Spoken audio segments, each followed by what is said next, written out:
কুরবানি দিলে লাভ হবে কি, ফজিলত কি? আমরা নামাজ পড়তে আসছি, প্রতি কদমে একটা করে নেকি হয়েছে, একটা করে গুনাহ আল্লাহ মাফ করে দিয়েছেন। তাহলে এখন কুরবানি দেব, এত টাকা খরচ করে এই কুরবানি দ্বারা লাভ হবে কি, ফায়দা হবে কি? কুরবানি ফজিলত হলো কুরবানির দিনে, অর্থাৎ ঈদুল আজহার দিনে, ওই দিনে নহর করা অর্থাৎ কুরবানি করার চাইতে গুরুত্বপূর্ণ ইবাদত, আল্লাহর খুশি করার ইবাদত আর কোনো দ্বিতীয় কোনো ইবাদত নেই। তাহলে যেই দিনেই কুরবানি করলে আল্লাহর সবচাইতে খুশি হন, সবচাইতে বেশি খুশি হন, সেটা হলো কুরবানি। দ্বিতীয় নম্বর লাভ হলো যেই পশুকে কুরবানি দেওয়া হয়, জবাই করা হয়, তার শিং, লোম এবং এই তার শিং, পশম এবং খুর আছে, খুর, এগুলো কি আমরা খাই? পশম, খুর, শিং এগুলো কিন্তু আমরা খাই না, এগুলো বাদে সব খাই আমরা। এখন তো চামড়াও খাওয়া যায়, কিছুই মানুষ ফেলে দেয় না, কিন্তু এই শিং, খুর এবং পশম এগুলো কিন্তু কোনো মানুষ খায় না। তো বলা হয় যে যেই ব্যক্তি কুরবানি দিবে, এই ব্যক্তির জন্য এই যে শিং, পশম, খুরগুলো ফেলে দিলেন, এই ফেলে দেওয়াই শেষ নয়, কিয়ামতের ময়দানে এই খুর, শিং এবং পশমগুলো ওই ব্যক্তির পক্ষে সাক্ষী হয়ে তিনি দাঁড়িয়ে যাবেন। সুবহানাল্লাহ।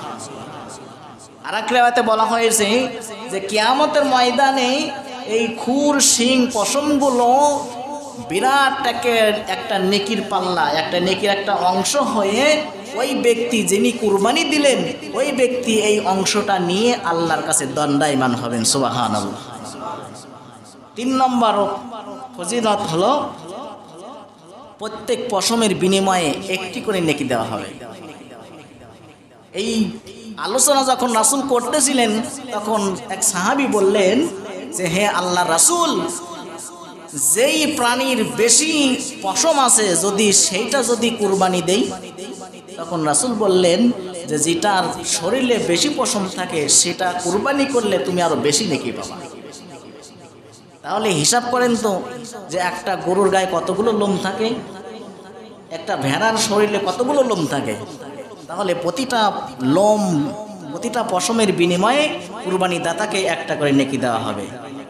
এবং 4 নম্বর ফজিলত হলো রক্তের প্রথম ফোঁটা যখন আমরা কুরবানি করি, কুরবানি যখন ছুরি চালিয়ে দেয়, সর্বপ্রথম যেই ফোঁটা রক্ত বের হয়, সর্বপ্রথম ওই প্রথম ফোঁটা বের হওয়ার সাথে সাথে মাটিতে পড়ার আগেই আল্লাহ রাব্বুল আলামিন ওই কুরবানি দাতার পূর্বে সব গুনাহ আল্লাহ মাফ করে দেয়। সুবহানাল্লাহ।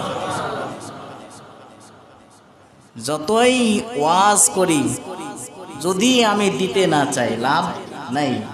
কুরবানি ওয়াজিব নাই কার? এই পাগলার গ্রামে দেখেন কয়জন মানুষ, আমার মনে হয় যে ঘরগুলো আছে প্রায় ঘরেই, কারণ এই কুরবানির বিষয়ে আরো অনেক লম্বা, যেহেতু আরো 3 সপ্তাহ আছে, আলোচনা হবে, আর ওদিকে যাচ্ছি না। 5 নম্বর রক্তের প্রত্যেক ফোঁটায়, তখন বলা হয়েছিল একটা প্রাণীর যদি প্রতিটা পশমে নেকি থাকে, একটা প্রাণীর শরীরে কতটুকু রক্ত থাকে? অনেক প্রাণী দেখা যায় যে জবাই করার পরেই 1 কলস 1.5 কলস রক্ত বের হয়ে যায়। বলা হয় যেই ব্যক্তি কুরবানি দিবে তার প্রত্যেকটা রক্তের ফোঁটায় ফোঁটায় আল্লাহ তাকে নেকি দান করবেন। সুবহানাল্লাহ। তাহলে কুরবানির কয়টা ফজিলত? 5টা ফজিলত। একটা ফজিলত হলো যে ঈদের দিনে কুরবানি করা আল্লাহর কাছে সবচাইতে উত্তম ইবাদত। 2 নম্বর খুর এবং শিং, পশম কুরবানি দাতার পক্ষে কি করবেন? সাক্ষী দান করবেন। 3 নম্বর প্রত্যেক পশমের বিনিময়ে আল্লাহ রাব্বুল আলামিন একটি করে নেকি দান করবেন। 4 নম্বর রক্তের প্রথম ফোঁটা পড়ার পূর্বেই আল্লাহ রাব্বুল আলামিন তার জিন্দেগীর সব গুনাহগুলো মাফ করে দিবেন। 5 নম্বর রক্তের প্রত্যেক ফোঁটার বিনিময়ে আল্লাহ তাকে কি দিবেন? একটা করে নেকি দান করবেন।